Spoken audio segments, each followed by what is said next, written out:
రామచంద్రపురం బేసిపాలెం కలిగి నమస్తే. మనకి అప్పుడు సంబరం 1977-74లో జరిగింది. అయితే మన ఊరికి తగ్గట్టు అంటే బయటకు వెళ్తారు ఎందుకు మన ఊర్లో ఇప్పుడు మన ఊరు స్థాయికి తగ్గట్టు ఈ సంబరం చేయాలనేటువంటిది మనం ఒక ఆలోచన చేస్తాం. ఇది 2025 మే అనుకోండి, ఏప్రిల్ మే నెలలో అనుకోండి. అయితే ఈ సంబరానికి సంబంధించి ఏంటంటే ఇప్పుడు ఒక స్టాండర్డ్గా ఒక ఇంటికి అంటే కంపల్సరీగా కలెక్షన్ చేయాలనేటువంటి ఉద్దేశంతో ప్రతి ఇంటికి 10,000 అని నిర్ణయించుకోవడం జరుగుతున్నది. కానీ ఏంటంటే కలెక్షన్ అనేటువంటిది ఈ దేవుడి తాలూకా పూజ అనేటువంటిది ఒక వాలంటీర్గా స్వచ్ఛందంగా ఏంటంటే ఇది మన ఊర్లో ఈ గ్రామ దేవత ఇన్ని రోజులు కూడా జరగలేదు, మనం ఇప్పుడు ఈ సంబరం మనం చేస్తాం కాబట్టి మన స్థాయికి తగ్గట్టు దీన్ని ఇంత బాగా చేస్తామనేటువంటి ఆలోచన ముందు మనకు రావాలి. దానికోసం అందరి అభిప్రాయాల్లోనూ షేర్ చేస్తున్నాను. అందరూ కూడా కోరుతుంది ఏంటంటే కంపల్సరీ అనేటప్పుడు వాటా ఈర్ష్యలాగా వస్తుంది, చిన్న అమౌంట్.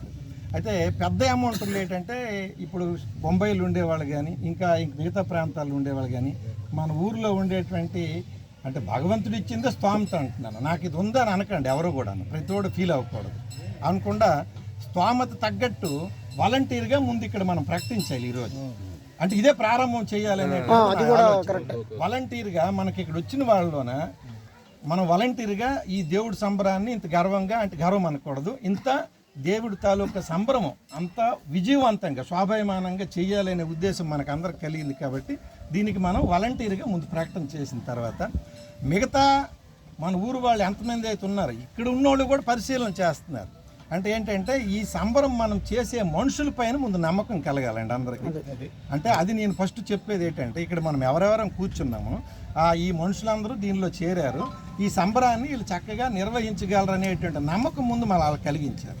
దాని తర్వాత బయట వాళ్ళు కూడా బొంబాయి కానీ బిలాయ్ కానీ ఖరగ్పూర్ కానీ కలకత్తా వాళ్ళు అందరూ కూడాను సరే మన ఊరు వాళ్ళు మనం అక్కడికి ప్రత్యక్షంగా ముందెళ్ళి మనం చేయలేం, కానీ ఈ నిలబడిన వ్యక్తులందరూ కూడాను అన్ని వర్గాలు అన్ని వీధుల వాళ్ళు ఉన్నారు. కాబట్టి మనం ఈ సంబరానికి మనం ఎక్కువగా ఇవ్వాలనేటువంటి ఆలోచన ఉత్సాహం ముందు వాళ్ళకి కలగాలి.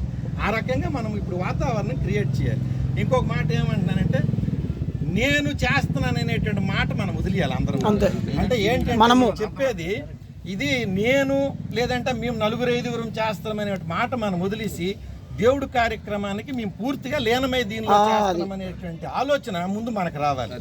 నా తాలూకా సొమ్ము దీనిలో ఒక 150 ఖర్చు అయిపోయినాయి కానీ అందులో నాకేమీ వద్దు అనేటువంటి భావన ముందు మనకు రావాలి. అది వచ్చిన తర్వాతే దేవుడి తాలూకా కార్యక్రమం సక్సెస్ అవుతుంది.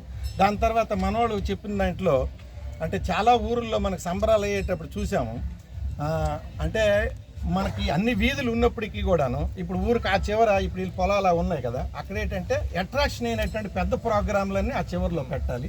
ఇప్పుడు చూడండి ఇప్పుడు ఏంటి పిల్లలు ఆడుకునే వస్తాయి కదా,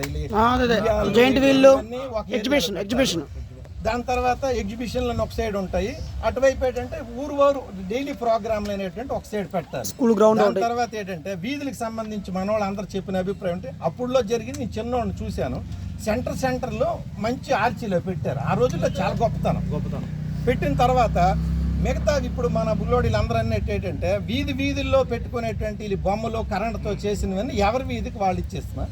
సెంట్రల్ కమిటీ ఏదైతే మనం అన్ని వీధులకు సంబంధించి మెయిన్ కమిటీ మనం వేస్తామంటున్నామో మనము ఆ సెంట్రల్ కమిటీకి మొత్తము డబ్బులు వెళ్ళాలి.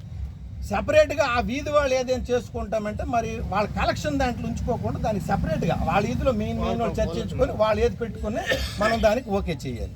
దాని తర్వాత ఏంటంటే ఇంకొక మాట ఏంటి చెప్తున్నానంటే ఇప్పుడు మనం ఇక్కడ ఊర్లో ఉండేవాళ్ళం చాలా తక్కువ, మనకి రావాల్సింది బయట ఊర్ల నుండి ఎక్కువ వస్తాయి. వాళ్ళకి ఇక్కడ ఊర్లో సరైన షెల్టర్ లేదు, ఏమీ లేదు. దానికి ఒక ఆలోచన చేయాలి. అంటే ఈ 9 రోజుల సంబరాలు అయ్యేటప్పుడు ఆ వచ్చిన వాళ్ళకి మనకి అతిథులుగా చూసి మనం ఎక్కడో ఒక బిల్డింగ్లు ఏవో ఒకటి చూసి వాళ్ళకి పెడుతూ జనరల్గా అంటే నిర్వహణ వరకే కూడా వెళ్ళిపోతానని కాకుండా జనరల్ మాటలు వెళ్తాయి ఇక్కడ చెప్తాను. వాళ్ళకి కూడాను రిసీవింగ్ చేసుకుంటూ వాళ్ళకి ఇక్కడ ఆతిథ్యం ఇస్తూ వాళ్ళకి ఏదైనా భోజనాలు మంచి చెడ్డ అంటే ఒక మామూలు రేట్తో అందినట్టు. అంటే వాడు వచ్చి ఇక్కడ పడుకుంటున్నాడు, ఇక్కడ స్నానం చేసుకుంటున్నాడు, ఊర్లో సోంపేట లాడ్జీలో ఉండి మరి ఇక్కడికి వచ్చి వాళ్ళు ఉంటామంటే వాళ్ళ ఇష్టం. కానీ ఎక్కువ మంది మన ఊరి మీద అభిమానం ఉంటుంది కదా, ఇక్కడే ఉండి వాళ్ళది చేసే విధంగా ఒక ఏర్పాటు చేయాలి. దాని తర్వాత 2025 నాటికి మన ఊరు ఏంటంటే నీట్గా తయారవ్వాలి ముందు. దాని తర్వాత ఇంకొక అంశం ఏంటంటే మనకి ఈ చెరువులు ఉన్నాయి. ఇప్పుడు లాస్ట్లో చిన్న వర్షం పడిన చెరువు బాగా నిండిపోయింది. అలాగే మనకి ధాన్యం పండిన తర్వాత నువ్వుల పంటకు ఏవైతే పంటకు మనకు నీరు కొద్ది చేసిన తర్వాత అన్ని చెరువులకి కూడాను మొత్తం నీరు సఫిషియెంట్గా మనకు అందించేసేలా. అంటే ఏ వైపు ఎటులనే నీరు లేదనేటువంటి భావన ఎక్కడ ఉండకూడదు. అదొకటి అన్ని వీధులు అంటే చెరువులకు సంబంధించి అది చేసుకోవాలి. దాని తర్వాత మన కుర్రవాళ్ళు కానీ అంతమంది కూడాను ఈ ఊర్లో అల్లరి పెట్టేవాళ్ళు తగులు చేసేవాళ్ళు ఉంటే వాళ్ళకి అప్పుడు మనం చూసుకోవాలి. దాని తర్వాత మరి రాజకీయాలు మాటలు అనకూడదు. ఇంకో మాట ఏంటంటే ఇప్పుడు అనుకోండి మనకి రాజకీయ పార్టీలు ఉంటాయి. ఇప్పుడు ఆ పార్టీకి మనం వాళ్ళ మనుషులకు మనం రిసీవ్ చేసుకునేది. ఇప్పుడు కాంగ్రెస్ పార్టీ ఉంది, అప్పుడు ఎవరో లీడర్లు పెద్దోళ్ళు ఉంటారు, వాళ్ళ వర్గం వాళ్ళకి వెళ్ళి రిసీవ్ చేసుకుంటే ఆ రోజు దేవుడు దర్శనం చేసి వాళ్ళకి భోజనాలు పెట్టుకుని వాళ్ళ వంతు. తెలుగుదేశం వాళ్ళు ఉన్నారు, వాళ్ళు జనసేన, ఎవరి పార్టీ వాళ్ళు ఎవరికి తెచ్చిన రాజకీయాలు అంటే వాళ్ళ మనుషులకు వాళ్ళు గౌరవించుకోవచ్చు. కానీ మన కమిటీలో దానికి సంబంధం లేదు. మన కమిటీతో రాజకీయ నాయకులకు సంబంధం లేదు. ఎవరి మన ఊరు మన బాధ్యత. వాడు వచ్చిన వాడికి మనం గౌరవిస్తాం. అలాగనే వాళ్ళు కించపరచడం అనేటువంటిది చేయకూడదు. అంటే ఊరు గౌరవం కాదు. ఇది నా అభిప్రాయం. దాని తర్వాత ఏంటంటే మరి దీనికి కమిటీలు అనేటువంటిది వేసేటప్పుడు ఇప్పుడు ఇందాకే మాట్లాడాము, ఈ అమౌంట్ అనేటువంటిది క్యాష్ మనం ఇక్కడ ఉంచలేము. ఫోన్పేలు గట్రా చేసిన ఆ అకౌంట్ అనేటువంటిది కరెంట్ అకౌంట్ చేయాలి. సేవింగ్ అకౌంట్లు అంటే మరి సోమేశ్కి తెలుసు, అంత అమౌంట్ ఉంచలేము. మనము 2025 అనుకుంటున్నాం. ఊర్లో ఇప్పుడు మన వాళ్ళు అందరూ అంచనా ప్రకారం ఏంటంటే 60 లక్షలు అని అనుకుంటున్నారు. కానీ మన సైడ్ 1 కోటి రూపాయలు అనుకుంటున్నారు. ఏదైనా 9 రోజులు చేయాలని అనుకుంటున్నాము. మరి ప్రోగ్రామ్స్కి సంబంధించి కూడా రమేష్ అన్నట్టు ఏంటంటే మొన్న అది సార్ ఆ ఊర్లో అమ్మవారి గుడి కడితే ఇది మన మాకన్నపురంలో ఒక అబ్బాయి ఈ జబర్దస్త్ వాళ్ళకి మొత్తం ఖర్చు ఆడే పెట్టుకొని తెచ్చాడు ఊరు ప్రోగ్రాం. చూసుంటారు. అంటే ఏంటంటే మనం ప్రేరణ కలిగించిన తర్వాత అక్కడ 2 అవ్వచ్చు 3 అవ్వచ్చు, ఏ ఊరు వాళ్ళు అవ్వచ్చు, మన వాళ్ళు బొంబాయి వాళ్ళు వచ్చి ఎవరు వచ్చినా ఒక ప్రోగ్రాంకి మేము చేసుకోగలము. లేదంటే ఈ పెద్ద ఒక డెకరేషన్కి మేము ఇవ్వగలము, ఇంకేదైనా ఒకటి ఇవ్వగలము అనేటువంటిది వాళ్ళలో మనం కలిగించాలా. దాని తర్వాత మొన్న అన్నయ్యతో ఒక మాట అన్నాను, అంటే మనం ఆ టైంలో చేయగలమో లేదో చెప్పలేము. అంటే ఒక సంబరం ఇంత పెద్దది మనం చేసిన తర్వాత సంబరం అయిపోతుంది.